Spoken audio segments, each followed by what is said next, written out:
নমস্কার বন্ধুরা, আলুর তো অনেক রেসিপি খেয়েছেন। আজকে আলুর একদমই অন্য রকমের এই রেসিপিটা স্কিপ না করে একটু দেখুন, আশা করি আপনাদের ভালো লাগবে। এই রেসিপি বানানোর জন্য আমি ছোট সাইজের যে আলুগুলো হয়, অর্থাৎ বেবি আলু বা মিনি আলু যেগুলো, এই আলু আমি নিয়ে নিয়েছি। আলুর খোসা ছাড়িয়ে ধুয়ে পরিষ্কার করে নিয়েছি। প্যানের মধ্যে তেল গরম বসিয়ে দিয়েছি। গরম তেলের মধ্যে আমি আলুগুলো দিয়ে দিলাম। এবার আলুগুলো আমি ভাজতে থাকবো। আলুর একটা পাশ ভাজা হবার পরে আর একটা পাশ ভাজার জন্য আমি আলুগুলোকে উল্টে নিচ্ছি। এইভাবে করে আমি 10 থেকে 12 মিনিট পর্যন্ত আলুগুলোকে ভেজে নেব। আলুর ভেতরটা পুরোপুরি সিদ্ধ হয়ে যাবে এরকমভাবে আমি আলু ভাজবো না। মোটামুটি 4 ভাগের 3 ভাগ সিদ্ধ হলে আমি আলু নামিয়ে নেব।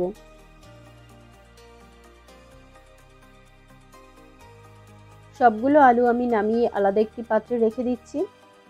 এবারে একটি আলু আমি একটি থালার উপরে রেখে একটি গ্লাস নিয়ে গ্লাসটির পেছনের অংশ দিয়ে আলুর উপরে আমি চাপ দিলাম। চাপ দিয়ে আলুটিকে আমি চ্যাপ্টা করে নিয়েছি। এইভাবে করে দেখুন বন্ধুরা, আমি সমস্ত আলুগুলো এইভাবে চ্যাপ্টা করে নিচ্ছি। সমস্ত আলুগুলো এইভাবে চ্যাপ্টা করে নেবার পরে ওই তেলের মধ্যেই আমি আবার এই আলুগুলোকে ভেজে নেব।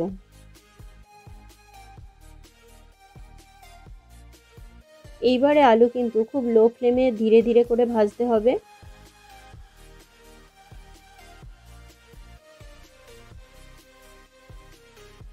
দেখুন বন্ধুরা, আলুগুলো কিন্তু কুরকুরে টাইপের হয়ে গেছে। এবারে আলুগুলো আমি নামিয়ে নিচ্ছি। এইভাবে করে বাকি আলুগুলো আমি ভেজে রেখে দিচ্ছি। এবার একটি আলাদা কড়াইয়ের মধ্যে তেল দিলাম। তেলের মধ্যে দিয়ে দিচ্ছি গোটা গরম মশলা, কিছুটা জিরে, এরপর দিয়ে দিচ্ছি আমি কিছুটা হিং, আদা বাটা দিয়ে দিলাম। দিয়ে এবার একটু নেড়ে চেড়ে নেব। এরপর আমি দিয়ে দিচ্ছি জিরে ধনের পেস্ট।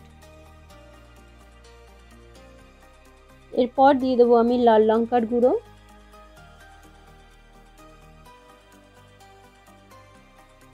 তারপর দিয়ে দিচ্ছি হলুদ গুঁড়ো। এরপর দিয়ে দেবো বেশ খানিকটা টক দই। টক দই দেবার পরে নেড়ে চেড়ে এর মধ্যে দিয়ে দেব কুচিয়ে রাখা টমেটো। টমেটো দেবার পরে আরও বেশ কিছুক্ষণ আমি এটি নাড়তে থাকবো, যতক্ষণ না পর্যন্ত টমেটোর কাঁচা গন্ধ যায় ততক্ষণ পর্যন্ত আমি মশলা কষিয়ে নেব। এরপর দিয়ে দিয়েছি আমি পরিমাণ মতো লবণ। মশলা ভালোভাবে কষিয়ে নেবার পর এর মধ্যে দিয়ে দিচ্ছি আমি জল। জল দেবার পরে এটি আমি আরেকবার নেড়ে নিচ্ছি।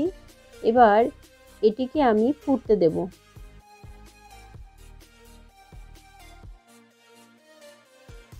ঝোল বেশ কিছুক্ষণ ফুটে ওঠার পরে এবারে এর মধ্যে দিয়ে দিচ্ছি আমি ভেজে রাখা আলুগুলো।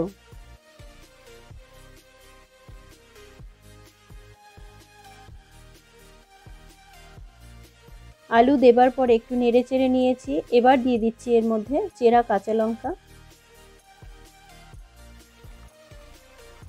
আরও 4-5 মিনিট পরে আমি দিয়ে দিচ্ছি কিছুটা কাসুরি মেথি। এই কাসুরি মেথি আমি হাতের সাহায্যে গুঁড়ো করে এর মধ্যে দিচ্ছি, এতে করে খুব ভালো গন্ধ বেরোবে।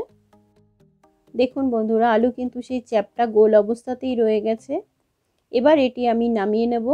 রুটি, পরোটা বা গরম ভাতের সাথে এই আলুর তরকারি কিন্তু দারুণ খেতে লাগে। আপনারা এই রেসিপিটি একবার ট্রাই করতে পারেন।